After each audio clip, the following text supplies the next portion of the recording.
Vamos a empezar a hablar, o quería que empezáramos a hablar acerca de la subida en la inflación en los Estados Unidos, que a comparación de este mes en el año anterior está en un 4.2%, algo que no se había visto por lo menos en los últimos 10 años, que la inflación esté tan elevada en los Estados Unidos, y preocupa porque Estados Unidos lidera. Cuando Estados Unidos se afecta en inflación, eso tiende a afectar al resto de las economías de todo el mundo.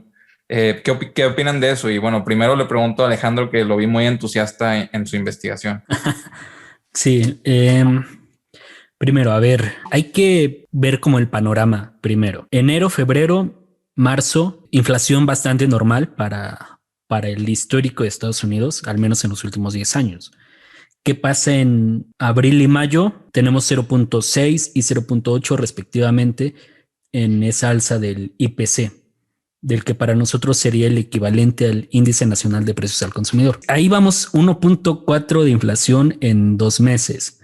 La Fed salió en enero, febrero, marzo, en abril a decir que ellos esperaban, habían aumentado su estimación de la inflación en Estados Unidos, la pasaron del 2% al 2.4%, que es la inflación esperada para los siguientes, para este año, pero dijeron que no veían mal que incluso estuvieran por encima de ese 2.4% siempre y cuando no estuviera tan por encima. Ahí es cuando empezamos con, bueno, ¿qué es ese tan por encima? Pero este dato ya se sale completamente de ese 2.4 y yo creo que ya está muy por encima de lo que esperaban. ¿Qué es lo que tendríamos que hacer? Yo creo que todavía es muy pronto, ¿no? Cada que hablamos de este tipo de temas, siempre me da un poquito como de cringe porque no sabemos lo que va a pasar. Estamos aquí para dar una opinión como la que puede tener cualquiera de ustedes. Lo que yo les diría es que tendríamos que esperar otro trimestre para saber realmente si van a estar cerca de ese 2.4%. También algo interesante es que no todo subió realmente. ¿Qué fue lo que más subió? Las energías. También tiene algo que ver con problemas recientes que han tenido de desabasto de gas natural, no lo sé.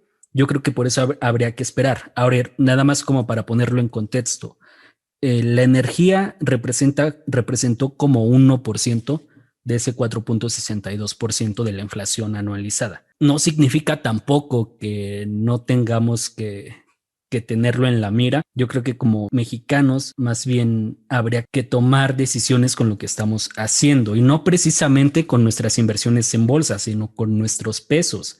Porque también la otra parte que dijeron en la Fed es que esperan mantener hasta 2023 la tasa de interés en el mismo nivel que tenemos ahorita. Y lo que hace México normalmente es replicar lo que hace Estados Unidos. Entonces, si ellos no van a subir su tasa de interés, nosotros también nos vamos a quedar con lo mismo. CETES y muchas inversiones de renta fija van a seguir pagando lo mismo. Si la Fed se mantiene firme en su postura de aquí hasta el 2023. Así que para los que se preguntaban si íbamos a tener una alza en CETES o en las tasas de interés en México, probablemente no va a pasar. Y si hay inflación en Estados Unidos en niveles de 2.4, quizás el 4.62%, que me parece que es el último reporte de INEGI, quizás lo vamos a ver ahora en, no sé, niveles del 5, que ya empiezan a ser demasiado preocupantes para nuestros pesos. Yo creo que a partir de ahí entonces tendríamos que empezar a tomar decisiones, pero antes de pasar esas decisiones me gustaría saber pues rápidamente qué opinan los demás. Bueno, para agregar tantito de contexto, muchos los materiales han estado subiendo bastante de precio. Se decía que el oro de 2020 no fue el oro, sino que fue la madera o el lumber en inglés. Subieron 250% los precios de la madera en los Estados Unidos.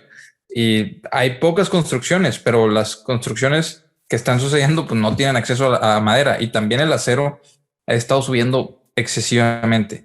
Entonces o sea, se siente la inflación, por ejemplo, en la gasolina, se siente la inflación en energías, se siente la inflación en los materiales de construcción, pero ¿qué tanto de eso está llegando al consumidor final? Ahora, sabemos que muchas de estas empresas han eficientizado sus procesos. Sabemos que muchas de estas empresas ya no están rentando oficinas, despidieron a una gran cantidad de personas. Entonces ahora muchas empresas que te dan productos a ti que usas día a día tienen menos gastos fijos por lo menos. lo cual nos puede hablar acerca de que mientras más rápido reabra la economía, más rápido va a desacelerar la inflación y va a volver a normalizarse, inclusive podría bajar del nivel normal.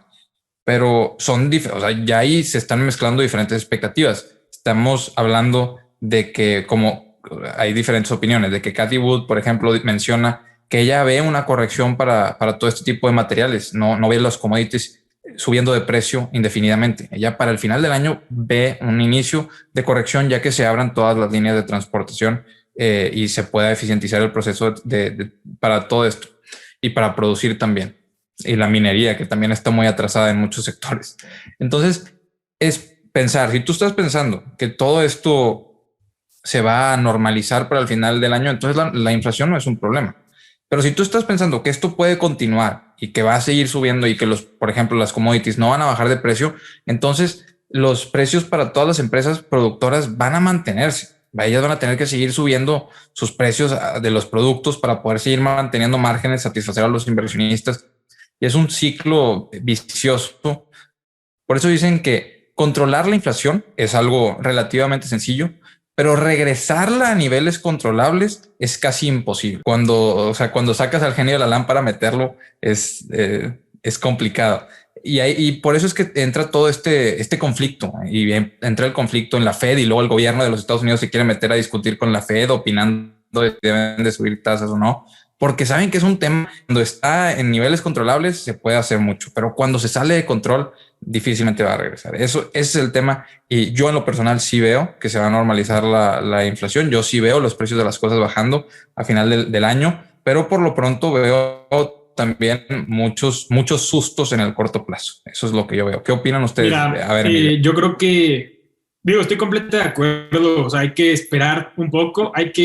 Yo creo que también tomar estos datos y pensar que se van a mantener en un largo plazo, yo no lo veo pasar realmente. O sea, en ese caso coincido contigo. Y creo que me gustaría también que abordáramos un poquito el cómo es que esto nos afecta como inversionistas. O sea, porque realmente, pues todo nuestro público, me imagino, esperemos que ya estén invirtiendo en bolsa y todo.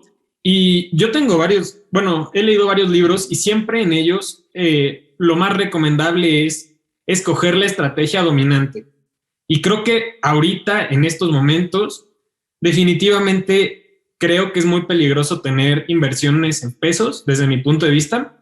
Creo que cada vez se está volviendo más relevante. O sea, si hace tiempo invertir en México con unas tasas tal vez de un 15%, yo cada vez lo veo menos rentable por cuestiones de la inflación, por cuestiones del riesgo que estás asumiendo.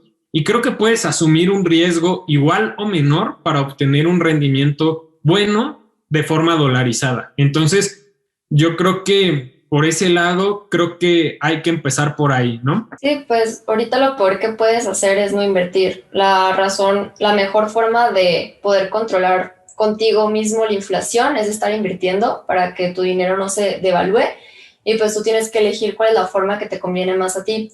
Puede que la renta variable se escuche bien y todo, pero pues mínimo pues vas a poder con la inflación de México. Por la parte comentó otra vez Alejandro que te deben regresar impuestos, por ejemplo en CETES, si no sobrepasó la inflación ya con los impuestos que ellos te cobraron. Entonces pues lo importante es que inviertas. Ya creo que también es como saber en qué sectores queremos estar. Yo creo que la mejor forma ahorita de poder con esta situación es estar bien diversificados. O sea, si solamente tenías, por ejemplo, empresas tecnológicas, pues ahorita estás viendo las bajas, que creo que se va a recuperar, o sea, pero también fue por las subidas del año pasado. Pero si estás bien diversificado, pues no se siente tan feo porque parte de tu portafolio está subiendo, parte se está manteniendo y parte pues está cayendo y pues puedes promediar el precio de esas acciones que confías a largo plazo. Entonces, pues es la mejor forma que puedes hacer, ya sea con ETFs de distintos sectores, con acciones.